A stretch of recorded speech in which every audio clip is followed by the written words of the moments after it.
MTN Sports. This is Bobcat Insider, sponsored by First Interstate Bank. Welcome into the Bobcat Insider. Grace Lawrence here with Keaton Galogly. Keaton, both teams going 1-1 in conference play last week. The women with the big win against the Grizz. The men obviously fell to their rival on Saturday. Scary injury at the end of the women's game. We'll hear an update on Caitlin Lamardo coming from Binford coming up, but the women dominate in Worthington Arena. Oh, isn't it a beautiful sight? The women now have won 10 consecutive games against the Grizzlies at Worthington Arena. So it's been basically a decade now. The last home loss against Montana was 2014.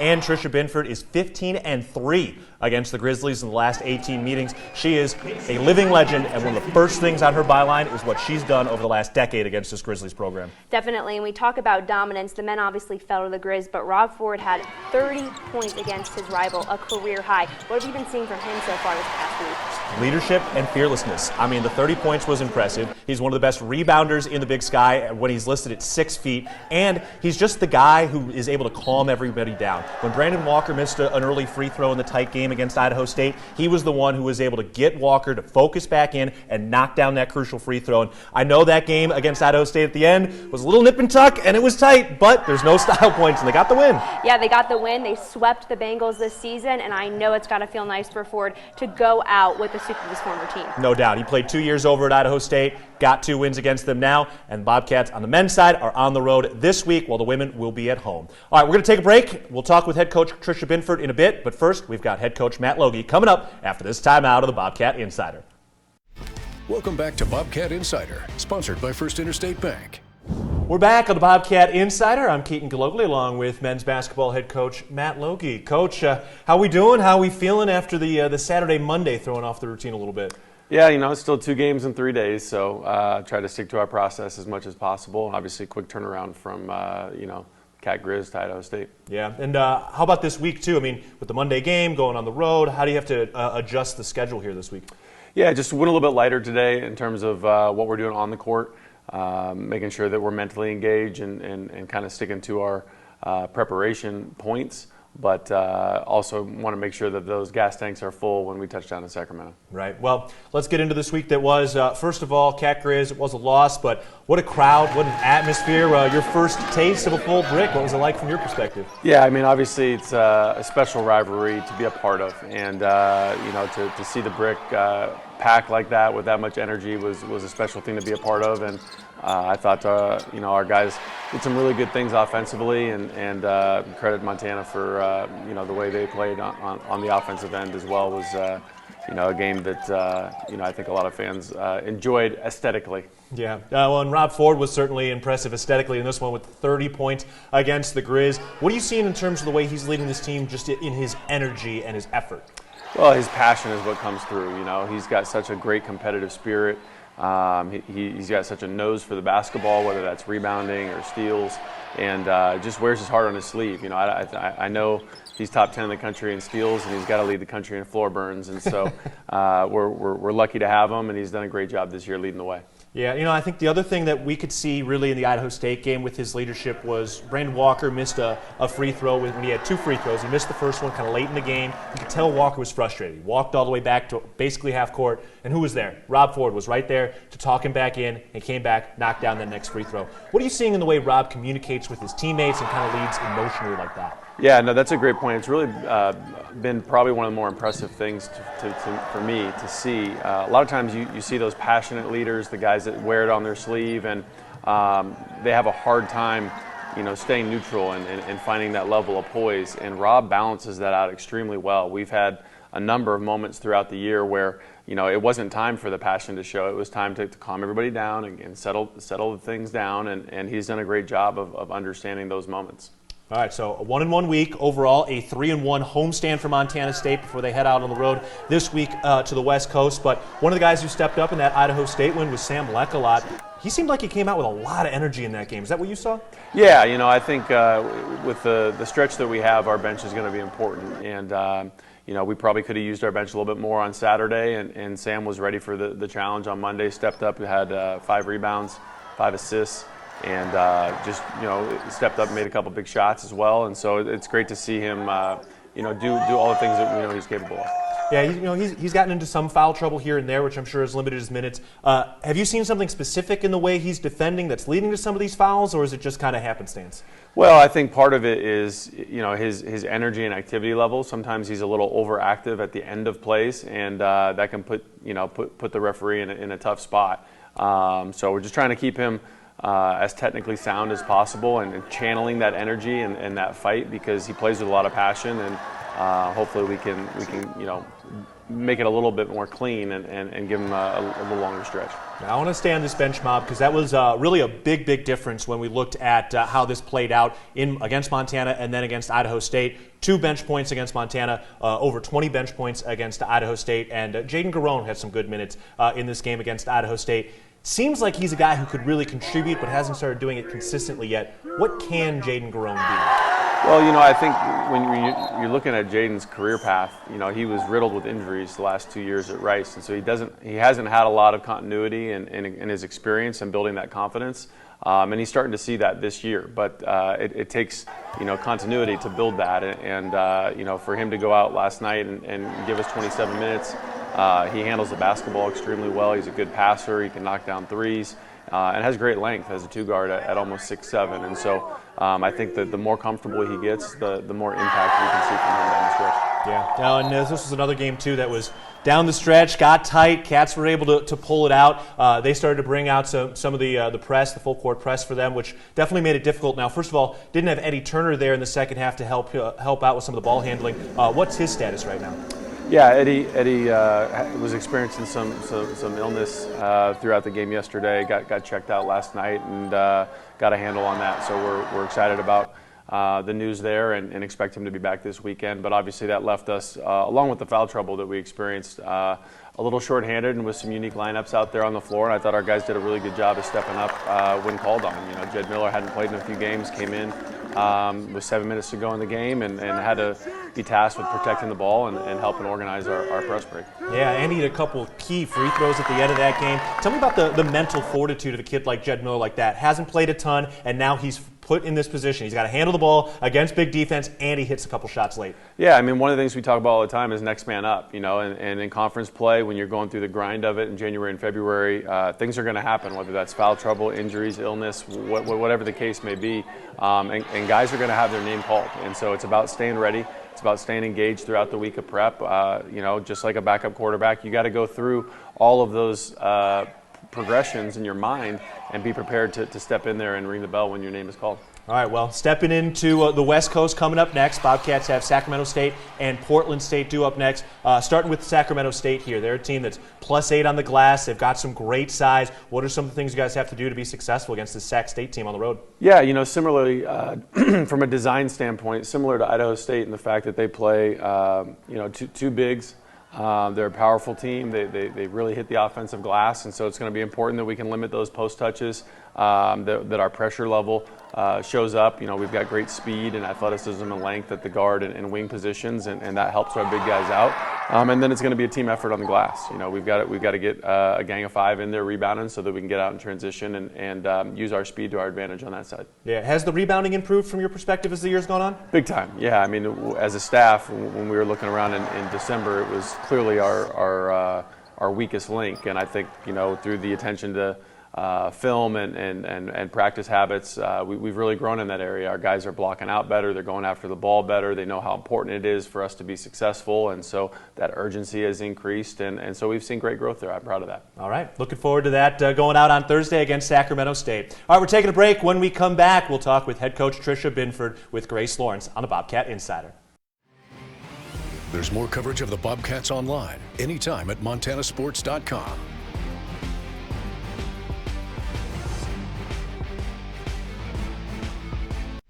Welcome back to Bobcat Insider, sponsored by First Interstate Bank. Welcome back into the Bobcat Insider. Grace Lawrence here with women's head coach Tricia Binford. Thanks for joining me today. Great to be here. I know, it's a tough couple of days of travel. How are you? You just settling in, ready for the week ahead? Well, yeah, we just got off the road and have to bounce back from that game and get back to the confines of the Brick, which we're excited about, and take 2 great opponents coming in. Definitely. Since we last talked, 2 more conference games under your belt, starting with Cat Grizz. Of course, a bit of a bittersweet win with that scary situation with Caitlin at the end of of that game. How is she doing?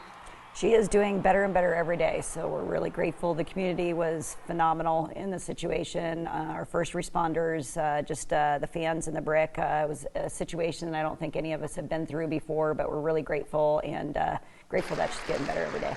How were you and your coaching staff able to manage those emotions towards the end of that game? You know, it's kind of like you're trying to relive it. There's so much that in the moment you're just addressing at the time. And I just remember going back into the huddle and everybody looking at Jack shooting the free throws and, the team going over and supporting her. Saw a lot of tears and just kids unknown at that point. And, the fact that they were able to finish off, I think it was just more of distracting and staying together. Dylan Phillip said a prayer over there with the group. I think that comforted a lot of people and just kind of got everybody regrouped, so to speak. Definitely. Maddie Jack, one of your veterans, we talk a lot about her, but sealing that win for you guys, how have you seen her game elevate? How was she able to finish that game? Well, just the level of confidence, maturity in the situation, that was a good 20 minutes of sitting there.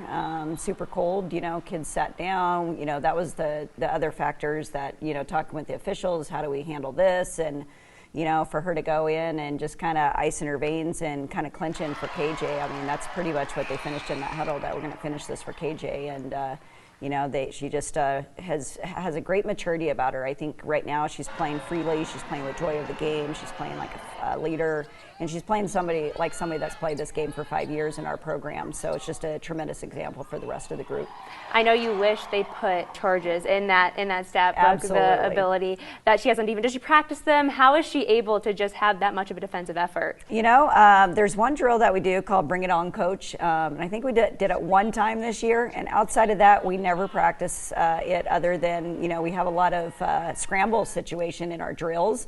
But teaching her how to take a charge is all Maddie Jackson. She does not practice them. She just is loaded early. She has great instincts. And she's super attack-minded as far as executing what we do defensively on the ball. And there's nobody like her. I've never coached a kid that's taken that many charges in a lifetime. I think Natalie Picton is going to be the next. But Jack has literally put her body on the line every day of the week, and I think she took 3 or 4 that one game, so she did a great job. Speaking of Natalie, that young core being able to step up, just what's your favorite part about coaching such a great freshman in Natalie? I think just her willingness to do what's ever needed. We've kind of built that culture as a program of, it's time for others to step up in our situation, and I think she was excited to learn from Dylan Phillip at the beginning, and then when Dylan, after the second exhibition, wasn't able to go, she just kind of stepped in, and we've been asking her a lot. We've been asking her to step in against really great competition, and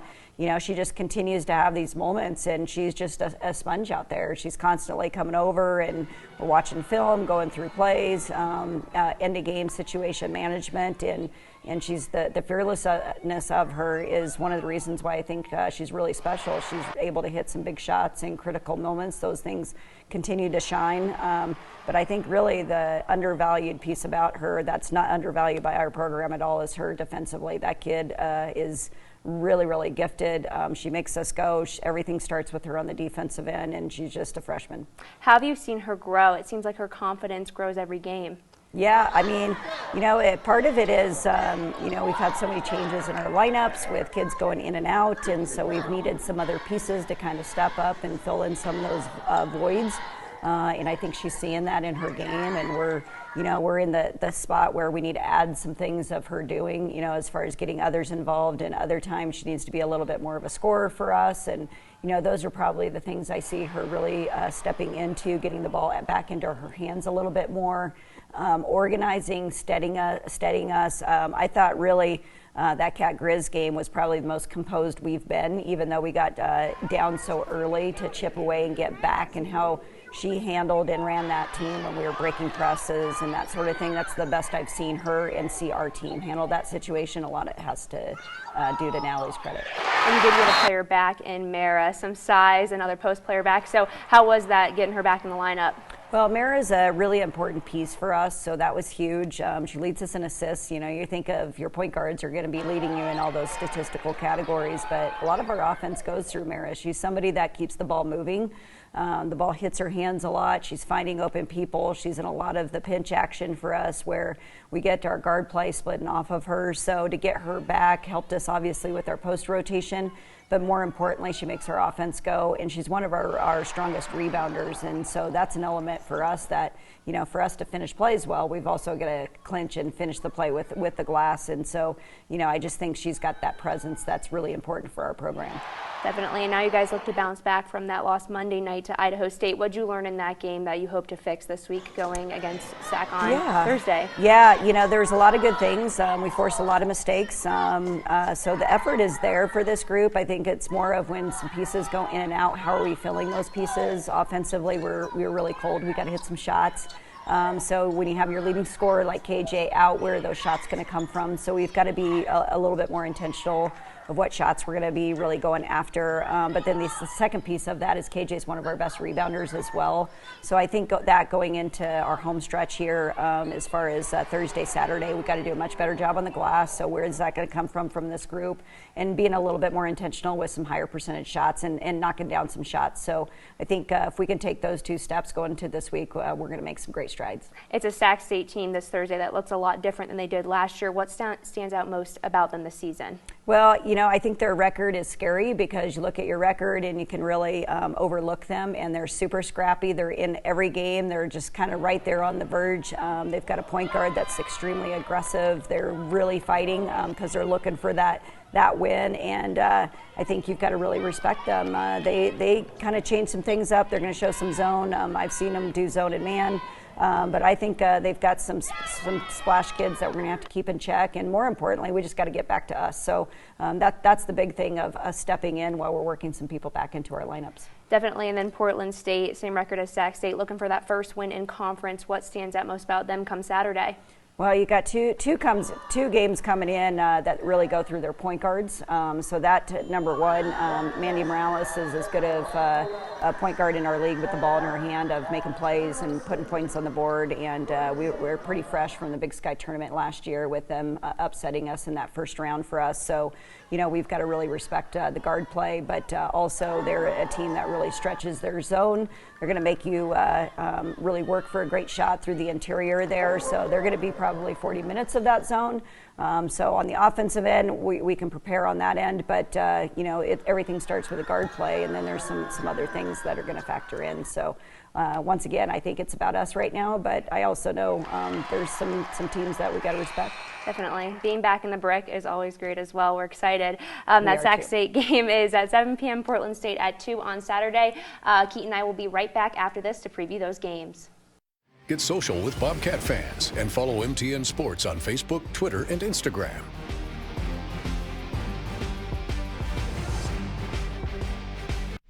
Welcome back to Bobcat Insider, sponsored by First Interstate Bank. Welcome back into the Bobcat Insider. Grace Lawrence here with Keaton Galogly. Keaton, the women are finally back home for more than a game.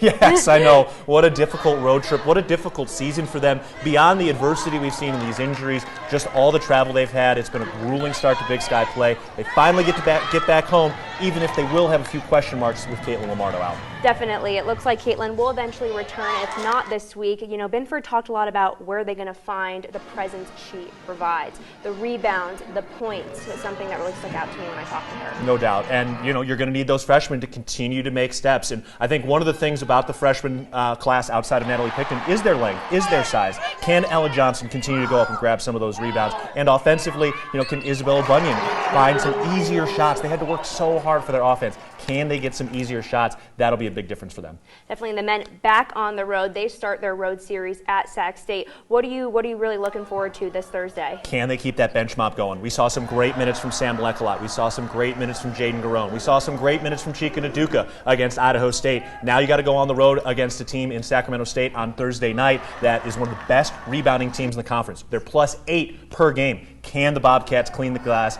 Can they continue to knock down shots? It's going to be fun to watch this weekend. They're one of the best rebounding teams, but I think the best rebounder, arguably in the country, is Rob Ford. Not the tallest guy in the court, but he knows how to get that ball. No doubt, especially out of the guard. So the women are home on Thursday and Saturday. The men on the road Thursday and Saturday, both against Sac State and Portland State. Thanks for tuning in. We'll talk to you again next week on the Bobcat Insider.